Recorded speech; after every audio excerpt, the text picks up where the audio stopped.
Okey, baik. Pada hari ini kita akan tengok topik yang kedua, iaitu konsep etika dan peradaban. Okey, semua para pelajar yang dikasihi sekalian, kita akan tengok topik yang kedua, iaitu konsep etika dan peradaban. Apakah yang dimaksudkan dengan konsep etika dan apakah yang dimaksudkan dengan konsep peradaban? Jadi ini topik yang penting untuk para pelajar kuasai sebelum pergi kepada topik-topik yang seterusnya, sebab konsep ni ialah asas.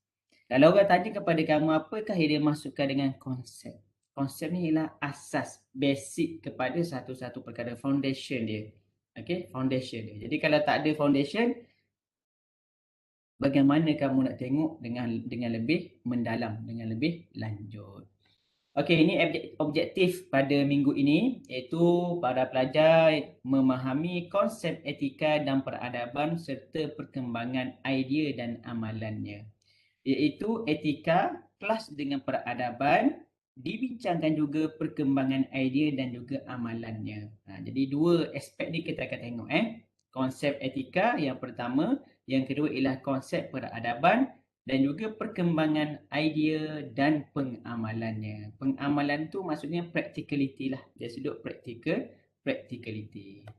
Okey, yang pertama hasil pembelajaran iaitu mampu menjelaskan konsep etika dalam sejarah pemikiran manusia. Yang kedua membincangkan konsep peradaban dalam sejarah pemikiran manusia.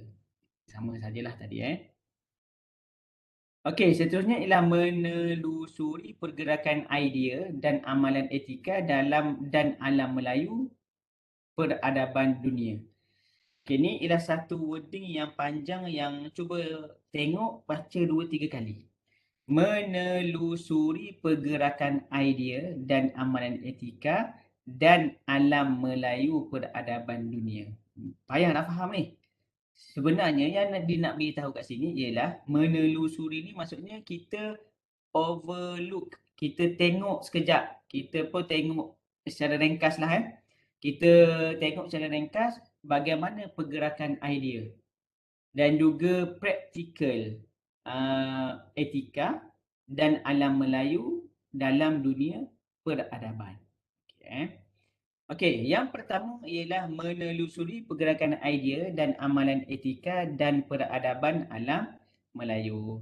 Dalam memahami pergerakan idea dan amalan etika dan peradaban di Malaysia pada hari ini, kita perlu memahami peradaban, pengaruh dan perubahan yang berlaku dalam persekitaran alam Melayu dan Nusantara, khususnya di Tanah Melayu, Sarawak dan Sabah. Jadi kita tengok kita di mana? Kita di Malaysia. Apa yang ada di sekeliling kita. Kita berada di satu kepulauan, iaitu Kepulauan Melayu. Kita namakan juga Nusantara. Kita dikelilingi oleh negara-negara Nusantara seperti Thailand, kemudian kita ada Cambodia, kita ada Singapura, kita ada Indonesia, kita ada Vietnam, kita ada Laos, kita ada Brunei, kita ada Filipina dan sebagainya. Okey, maksudnya idea asas yang membentuk kepada Malaysia ini, ia juga datang daripada negara-negara yang sekelilingnya. Maknanya bukanlah kita ni berdiri begitu sahaja, tetapi kita ialah sebagai alam Melayu. Alam Melayu. Apabila sebut alam Melayu, adakah ia di Malaysia sahaja? Apabila sebut alam Melayu, adakah di Malaysia sahaja? Jadi jawapannya bukan. Apabila sebut sahaja alam Melayu, ia merangkumi negara-negara lain juga. Bukan, jangan rasa apabila sebut Melayu, itu ialah Malaysia. Bukan.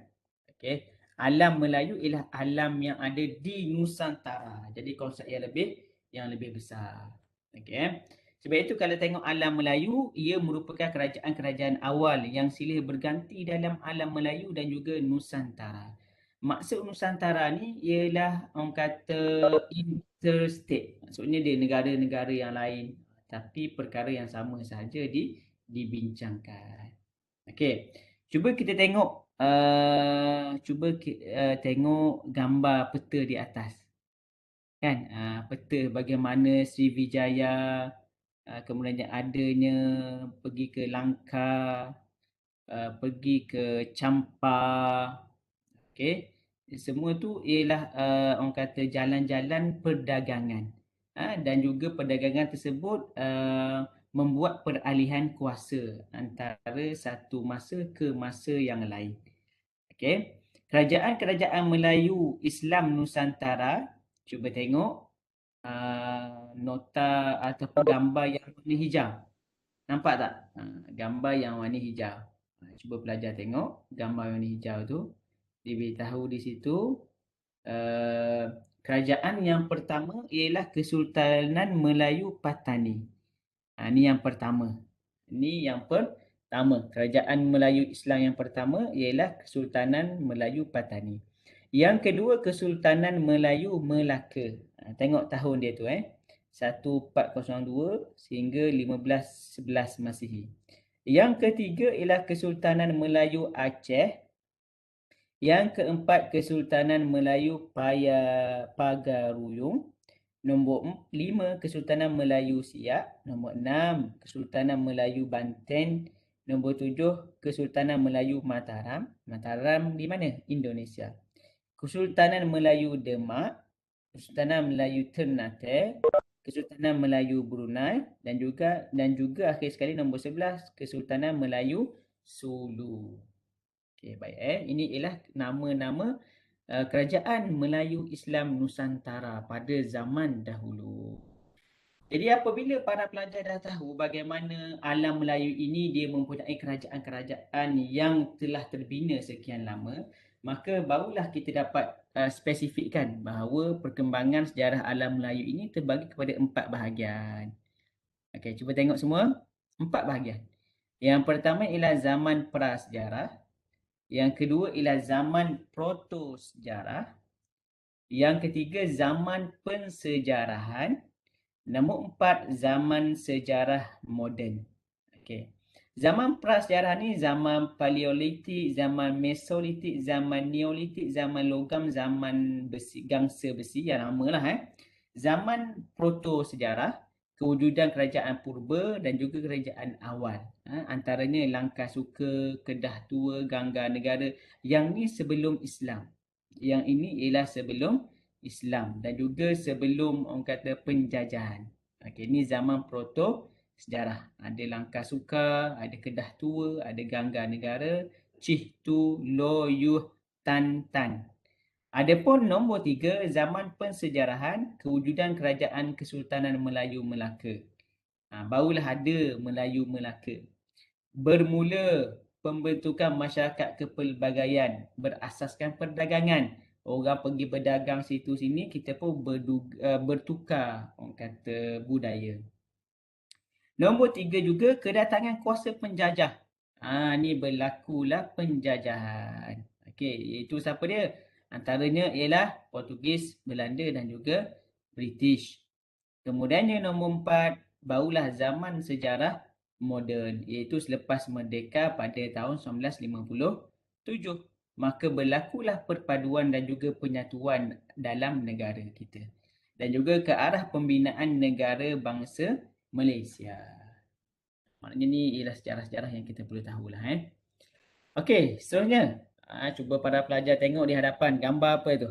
Gambar seorang raja duduk di singgah sana. Kerajaan Kesultanan Melayu Melaka, pusat jaringan pertemuan dan pergaulan peradaban. Bila kita sebut sahaja Kesultanan Melayu Melaka, ini merupakan satu kesultanan yang tua, yang terawal di Malaysia. Okey, kalau terawal di Nusantara seperti di Aceh ataupun di Pasai, okey, itu secara general. Tetapi kalau secara spesifik di Malaysia, tidak lain tidak bukan itu Kerajaan Kesultanan Melayu Melaka. Di situlah merupakan pusat jaringan pertemuan dan pergaulan peradaban. Melaka telah menjadi pusat tumpuan perdagangan di gugusan Kepulauan Melayu sekitar kurun ke-15. Kemasyhuran Melaka telah menarik kedatangan para saudagar dari benua asing seperti India, China dan Timur Tengah. Kedatangan pedagang asing dan pendakwah agama telah membuka ruang interaksi dan pertembungan peradaban rentas benua. Mereka bukan sahaja belajar dan memahami budaya masyarakat Melayu, tetapi mereka turut memperkenalkan budaya dan cara hidup mereka kepada masyarakat tempatan. Interaksi dan pertembungan peradaban rentas benua yang berlaku di Melaka telah menjadi pemangkin kepada asas kewujudan peradaban majmuk. Apa maksud peradaban majmuk? Peradaban yang pelbagai. Peradaban yang pelbagai. Okey, para pelajar dikasihi sekalian, jadi dalam slide ini nak nyatakan bahawa apabila Melaka, kerajaan Melayu Melaka dah establish di Melaka, di Malaysia, maka ia menarik minat pedagang daripada mana? China, India dan Timur Tengah. Timur Tengah ni daripada negara mana? Arab lah. Daripada Yaman, daripada Syria, daripada Palestin akan datang untuk berniaga. Dan juga dalam masa yang sama apabila mereka berniaga, adakah mereka berniaga sahaja? Bukan, mereka akan berinteraksi. Mereka akan berkata-kata, mereka akan bertukar pandangan dan juga mereka saling bertukar agama. Ada juga pertukaran agama di situ, maka adalah pendakwah daripada Timur Tengah datang. Adalah pendakwah daripada China datang, adalah pendakwah daripada India datang ke tanah Melayu. Niat untuk apa? Untuk berniaga. Tapi adakah berniaga sahaja? Tak. Mereka turut berdakwah. Bahkan daripada mereka turut memperkenalkan budaya mereka ke dalam negara, ke dalam budaya kita. Budaya mereka dalam budaya kita. Mereka juga berkahwin, berimigrasi, berhijrah. Jadi mereka kenal antara satu sama lain. Jadi di tempat itulah, tempat orang kata di Kesultanan Melayu Melaka lah berlaku kewujudan ketamadunan yang majmuk, yang pelbagai. Hasil daripada perdagangan. Hasil daripada perdagangan. Sebab tempat yang selamat, tempat yang strategik duduk di tengah-tengah. Maka kat situ pun tidak ada cabaran yang banyak. Tidak ada lanun-lanun yang jahat-jahat. Maka di situlah orang bertembung, berniaga antara satu sama lain. Okey, boleh Itu yang pertama.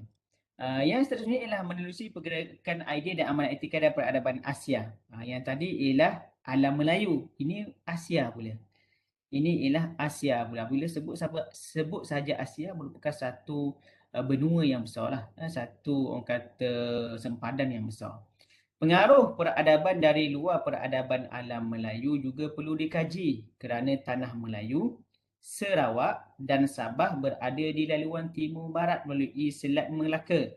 Hingga kan kerajaan-kerajaan di pesisir pantai timur Sumatera dan pesisir pantai barat tanah Melayu silih berganti menjadi pelabuhan sedunia di mana peradaban majmuk bertemu dan bergaul. Maksudnya bukan sahaja Melayu, bukan sahaja di Malaysia yang menjadi tumpuan, tetapi di Asia pun tanah Melayu menjadi tumpuan. Okey, seterusnya kita akan tengok pengaruh peradaban Asia iaitu India. Apabila kita dah tengok bagaimana orang-orang Asia ini berdagang di tanah Melayu, maka apakah pengaruh yang ada di tanah Melayu itu? Okey. Dia kata yang pertama ialah India. Hubungan India dengan rantau Asia Tenggara telah bermula sejak kurun kedua Masihi lagi. Oh, lama. Kurun kedua Masihi. Maksudnya hubungan India dengan rantau Asia Tenggara. Kita lah. Kegiatan penyebaran agama Buddha dan Hindu serta pelayaran putera-putera di Raja India telah mempercepatkan hubungan perdagangan serta kebudayaan antara India dengan rantau Asia Tenggara. Jadi ini perkara yang normal. Okay, penyebaran agama Buddha dan Hindu. Sebelum datangnya Islam, masyarakat Melayu menganuti agama Hindu ataupun Buddha. Okay. Hubungan awal India dengan tanah Melayu tidak berbentuk penaklukan politik kecuali ekspedisi ketenteraan oleh Rajendra Chola yang menyerang Sailendra di Sumatera yang turut menguasai empayar termasuk kerajaan Kedah. Okey, dia bukannya penaklukan politik tetapi ekspedisi ketenteraan. Okey, baik Nama-nama seperti Suvarnabhumi, tanah keemasan, dan Suvarnavipa, pulau atau ke semenanjung emas, digunakan untuk merujuk kepada negeri-negeri di tanah Melayu yang kaya dengan emas. Namun begitu, perkembangan pengaruh Indianization ke atas penduduk di rantau Asia Tenggara berlaku sebelum tahun 1500 Masihi. Negara terawal yang mendapat pengaruh India ialah Funan yang bertapak di lembah Sungai Mekong. Ini yang pertama lah. Kemudian pengaruh India tersebar luas ke Langkah Suka, Kedah, Kuala Selinsing dan Tanah Merah di Semenanjung. Okay. Kerajaan yang paling kuat menerima pengaruh India ialah Sriwijaya yang muncul pada akhir abad ke-5 Masihi. Nama pun Sriwijaya. Sebab apa? Sebab dia mengambil nama itu bersempena dengan pengaruh yang kuat daripada India. Pengaruh India begitu meluas dan kuat di rantau Asia sehingga kawasan ini dikenali sebagai The Greater India. Itu nampak pengaruh India apabila mereka melakukan ekspedisi ketenteraan di tanah Melayu. Okey, seterusnya. Okey, para pelajar yang kasih sekalian, cuba tengok di hadapan. Pengaruh peradaban India ke atas kebudayaan masyarakat Melayu. Apa yang dipengaruhi? Apa yang dipengaruhi? Yang pertama ialah institusi pemerintahan. Okey, institusi pemerintahan. Maksudnya dalam perintah tu, kalau kita tengok, raja duduk di atas hingga sana dan juga raja pakai macam-macam dia punya, apa nama tu, pangkat. Pasal pangkat-pangkat kan, raja-raja tu kan, pangkat-pangkat pakai topi apa semua cantik semua tu kan. Jadi itu ialah ambil daripada budaya India. Okey, boleh Yang kedua ialah undang-undang. Undang-undang pun masih lagi ada undang-undang daripada India. Adat istiadat pun begitu juga. Cuba kita tengok adat kita kalau nak berkahwin ada pakai inai. Okey, inai daripada mana? Inai daripada budaya India. Kita pun pakai juga inai untuk berkahwin, bernikah, ada majlis-majlis kerajaan. Okey. Dari sudut bahasa pun ada kita ambil daripada bahasa mereka juga. Okey. Kesusasteraan pun ada juga. Kita tengok sastra yang ada pada negara mereka. Kesenian dan juga kepercayaan. Orang Melayu sebelum mereka percaya kepada agama Buddha, mereka ada satu budaya iaitu percaya kepada alam semesta. Anamisma. Anamisma ni dia percaya kepada alam. Jadi apabila dia percaya kepada alam, dia percaya kepada kuasa-kuasa yang ada di bukit. Kuasa yang ada di gaung. Kuasa yang ada di hutan, yang ada di lautan. Jadi apabila datangnya Buddha, datangnya agama Hindu, maka mereka percaya pula kepada agama Buddha. Itu dewa, dewi, Tuhan mereka dan sebagainya lah. Dia dapat tak perbezaan? Mula-mula tak percaya kepada dewa, lepas tu datangnya datangnya India, peradaban India pun menguasai orang-orang Melayu ketika itu. Okey, yang kedua pula ialah pengaruh peradaban Cina. Tadi India lah. Yang kedua ni ialah Cina. Tamadun Cina merupakan salah satu tamadun terawal di dunia. Betul, yang ini tidak dinafikan. Peradaban yang terawal di negara Cina ialah di Sungai Kuning, iaitu di kawasan utara kira-kira 4000 hingga 2000 sebelum Masihi. Hubungan Cina dengan alam Melayu telah wujud sebelum permulaan tahun Masihi sejak zaman dinasti Han. Okey. Semasa pemerintahan Sun Quan, 2 orang utusannya telah melawat Funan dan negeri-negeri Melayu yang lain di semenanjung Tanah Melayu dan Kepulauan Melayu bagi mewujudkan hubungan diplomatik. Pada zaman kegemilangan Kerajaan Sriwijaya, berlaku kedatangan para saudagar Cina dan penuntut agama Buddha secara besar-besaran. Jadi daripada tanah Cina tu datang di Tanah Melayu. Pada zaman dinasti Tang telah membuka 7 jalur jalan dagang dengan dunia luar. Salah satunya perjalanan laut dari Guangzhou dengan India, Parsi dan Arab melalui alam Melayu. Sejak dari itu hubungan Cina dengan alam Melayu semakin kuat yang lebih tertumpu dalam bidang perniagaan. Kemunculan Melaka telah meneruskan tradisi hubungan baik dengan kerajaan Cina yang membuka ruang jaringan yang lebih luas dalam penyerapan peradaban, khususnya pada zaman dinasti Ming pada abad ke-15. Jadi memang tak dinafikan lagi lah bahawa Cina memberi pengaruh yang besar terhadap tamadun Melayu. Okey, apakah pengaruh peradaban Cina ke atas kebudayaan masyarakat Melayu?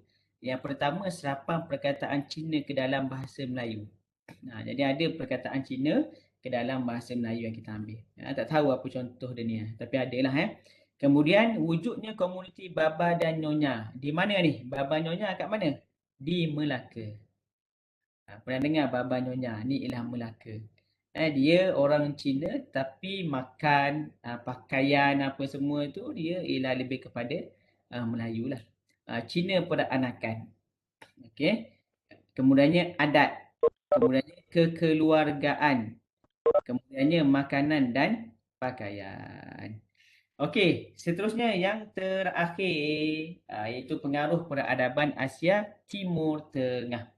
Timur Tengah. Pengaruh utama peradaban dari Timur Tengah ialah pengembangan agama Islam. Terdapat teori yang menyatakan Islam dibawa terus dari semenanjung Tanah Arab ke alam Melayu pada kurun ke-7 melalui hubungan perdagangan. Pengaruh peradaban dari Timur Tengah di alam Melayu bermula di Perlak dengan terbentuknya kerajaan Islam pertama pada 840 Masih. Perlak terletak di Aceh, Indonesia. Okey. Kemudian diikuti dengan kerajaan Samudra Pasai pada tahun 1042 Masihi. Pasai telah muncul sebagai pusat pertama pengajian dan penyebaran agama Islam yang boleh dianggap sebagai pusat tamadun Melayu Islam yang pertama di Kepulauan Melayu. Kemudiannya, Melaka telah menjadi pusat kebudayaan Melayu Islam dan menjadi nadi kegiatan pengajaran serta penyebaran agama Islam bagi keseluruh Kepulauan Melayu. Akhir sekali, peradaban Melayu telah menyerap unsur dan tradisi tamadun Islam yang akhirnya melahirkan pusat tamadun Melayu Islam tahap dunia di Melaka iaitu kurun ke-15, di Patani kurun ke-16, di Aceh kurun ke-16-17, Johor Riau Lingga pada kurun ke-17. Okey, secara umumnya apakah pengaruh peradaban Timur Tengah ke dalam peradaban Melayu? Banyak. Yang pertama dari sudut perundangan, yang kedua dari sudut sistem pemerintahan, yang ketiga sistem ekonomi, yang keempat pendidikan. Jadi maksudnya yang pertama sekali apa yang merubah dunia Melayu? Apa yang merubah apabila peradaban Pantai Timur datang? Pedagang Pantai Timur datang yang pertama sekali. Iaitu agama. Kemudiannya kepercayaan. Kemudiannya kesenian. Kemudiannya kebudayaan. Seterusnya adab. Seterusnya cara hidup. Dan akhir sekali lahirlah peradaban Melayu Islam. Sebelum ni peradaban Melayu sahaja. Maksudnya Melayu ini bukan Islam pada asasnya. Boleh faham para pelajar yang dikasihi sekalian? Melayu bukanlah Islam pada asalnya. Melayu ada beberapa agama, sebelumnya datang agama Islam yang mengubah daripada tamadun Melayu kepada tamadun Melayu Islam. Kerajaan Melayu Islam. Okey, baik. Okey, baik. Okey, semua boleh tengok lagi di hadapan ni. Baik. Okey, pengaruh peradaban Timur Tengah, pengaruh dari Timur Tengah membawa impak yang cukup besar dalam keseluruhan sistem kehidupan masyarakat Melayu. Kemasukan pengaruh Timur Tengah ini bukan sahaja menghapus pengaruh peradaban India sebelum ini, tapi telah mengubah pegangan agama, kepercayaan, pemikiran, cara hidup, sistem pemerintahan, perundangan dan pelbagai lagi. Namun begitu, pengaruh peradaban India tidak sepenuhnya hilang. Cuma diadaptasi bersama dan disesuaikan dengan ajaran Islam. Sebagai contoh, hierarki pemerintahan, adat perkahwinan dan warisan kesenian. Adaptasi dan penyesuaian ini telah memperkukuh dan memperkayakan lagi peradaban Melayu sehingga membentuk peradaban Melayu Islam. Okey, baik. Okey, lepas tu barulah masuk kepada peradaban Barat. Okey, lepas daripada Melayu dah menguasai Islam, dah menguasai Melayu dengan begitu bagus sekali, dah ada kerajaan-kerajaan Islam yang terbentuk ketika itu, maka barulah datangnya peradaban Barat. Pengaruh peradaban dari Barat bermula dengan kedatangan kuasa kolonial. Kolonial ni ialah penjajah. ke alam Melayu khususnya 3. Kena ingat betul-betul 3.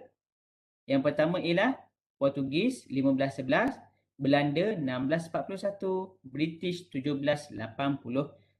Jadi daripada Portugis, Belanda dan juga British. Ni 3 ni lah. Peradaban barat bukan sahaja membawa pengaruh dalam kehidupan sosial dan sistem ekonomi masyarakat. Kesan pemerintahan negara. Walaupun pengaruh dari Portugis Belanda tidak membawa implikasi yang signifikan pada negeri Melayu keseluruhannya, melainkan Melaka, tapi secara langsung maupun tidak langsung yang bawa implikasi dari segi penerimaan beberapa istilah dalam penggunaan bahasa Melayu. Hanya setelah kemasukan kuasa Inggeris, pengaruh Barat jelas kelihatan khususnya dari segi sistem pemerintahan negara dan perkembangan ilmu pengetahuan, terutamanya kefahaman berkaitan dengan etika dan peradaban di mana agama dibisahkan dari politik. Membawa implikasi besar ke atas pembinaan negara bangsa. Jadi, negara barat datang dan memisahkan antara agama dengan politik. Jadi, agama letak di tepi, politik perlu diutamakan. Jadi ni mereka buat. Bukan itu saja, mereka mengasingkan agama daripada semua aspek kehidupan seperti belajar, seperti kepimpinan. Jadi itulah dinamakan sebagai sekularisme. Sekularisme. Selain itu, pengaruh Barat cuba mengembangkan ajaran Kristian telah mendorong para pendakwa Islam mempergiatkan peranan mereka di tanah Melayu. Jadi apabila mereka datang dengan kristianisasi, sedangkan masa itu Melayu dah ada agama Islam, maka Melayu terpaksa menguatkan sistem dakwah mereka supaya tidak ada yang terpengaruh. Okey, cuba kita tengok pengaruh peradaban barat yang pertama, Portugis. Tujuan untuk menguasai perdagangan dan mengembangkan agama Kristian yang pertamalah. Tertumpu di mana Portugis ni? Di Melaka. Okey. Selama 130 tahun. Lama ni. Portugis jajah kita ni bukannya sekejap ni. 130 tahun. Di mana? Di Melaka. Okey, kesan utama kewujudan masyarakat Serani iaitu perkahwinan campur. Portugis memperkenalkan sistem tulisan Rumi, wujud perkataan pinjaman jendela, almari, garfu, tuala dan lain-lain lah. Kedatangan Portugis telah membawa keruntuhan kerajaan Kesultanan Melayu Melaka. Portugis lah yang menyebabkan kepada kejatuhan kerajaan Kesultanan Melayu Melaka. Dan juga kejatuhan Melaka membawa kemunculan kerajaan Melayu Riau. Okey, Belanda. Okey, Belanda menubuhkan Syarikat Hindia Timur Belanda BOC tahun 1602 menguasai perdagangan rempah di Kepulauan Melayu. Belanda cuba menguasai perdagangan kain di India dan biji timah di negeri-negeri Melayu. Ni Belanda ni cerdik ni, dia ambil apa? Dia ambil biji timah. Pusat utama mereka ialah di Betawi, Jakarta, Indonesia. Jakarta, Indonesia. Pada tahun 1641, Belanda menyerang Portugis di Melaka, dengan bantuan kerajaan Melayu Johor. Belanda ni serang Portugis. Penjajahan Belanda tertumpu di Melaka selama 183 tahun dari 1641 hingga 1824. Belanda menyekat kapal dagang supaya berdagang di Betawi. Penjajahan Belanda berakhir dengan perjanjian Inggeris-Belanda pada tahun 1824. Akhirnya penjajahan Belanda tidak banyak meninggalkan kesan terhadap peradaban Melayu. Okey, akhir sekali ialah British. Ni panjang dia punya sejarah. Tapi tengok secara ringkas je lah. 1786, Francis Light menduduki Pulau Pinang. Jadi tapak asal dia di mana ni? Di Pulau Pinang. 1819, Stamford Raffles menduduki Singapura. 1824, perjanjian Inggeris-Belanda. 1826, Singapura, Pulau Pinang, Melaka disatukan di bawah negeri-negeri Selat. 1874, perjanjian Pangkor dan campur tangan Inggeris di Perak. 1888, campur tangan Inggeris di Pahang. 1896, Selangor, Negeri Sembilan, Perak, Pahang disatukan membentuk negeri-negeri Melayu bersekutu. Sehinggalah pada tahun 1914, Johor menerima penasihat British yang pertama. Okey, apa yang berlaku pentadbiran Inggeris di tanah Melayu? Okey, ini yang berlaku. Itu sistem pentadbiran Inggeris. Yang pertama sistem residen. Okey. Negeri-negeri Selat, negeri-negeri Melayu bersekutu, negeri-negeri Melayu tidak bersekutu dan juga akhir sekali dasar desentralisasi, penyeragaman. Okey, baik Okey, habis dah lah untuk yang di apa? Di penjajahan di Malaysia tu lah. Seterusnya ialah pengaruh peradaban sedunia. Yang ni bagaimana orang kata dunia mempengaruh orang kata negara-negara Asia yang lain dan juga bagaimana peradaban terhadap globalisasi. Globalisasi ni tahu apa dia? Globalisasi ialah satu bentuk kata dunia yang tidak ada sempadan. Okay, dunia yang tanpa sempadan.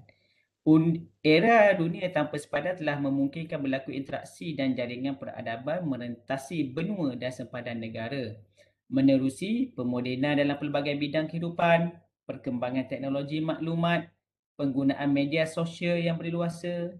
Okey. Peradaban globalisasi membawa pengaruh yang besar dalam pelbagai aspek kehidupan, merentasi bidang politik, ekonomi, sosial, budaya, termasuklah perkembangan bidang ilmu dan pemikiran. Perkembangan peradaban global ini turut menjadi penyumbang kepada pembentukan peradaban majmuk di Malaysia. Okey Jadi seterusnya barulah pergi kepada peradaban kontemporari iaitu membina peradaban kacukan global. Jadi kat sini adalah Timur, negara ASEAN, Arab, negara Barat, negara Afrika, Australia dan New Zealand. Okey, baik Okey, seterusnya secara ringkas kita akan tengok konsep etika konsep etika. Okey, yang pertama ada Hindu, Buddha dan Islam. Di Malaysia ada apa? Hindu, Buddha dan Islam Etika Asia berteraskan agama yang mempengaruhi kehidupan sosial dan budaya. Jadi apabila sebut sahaja konsep etika, ia ialah konsep dalam keagamaan. Okey, boleh faham para pelajar?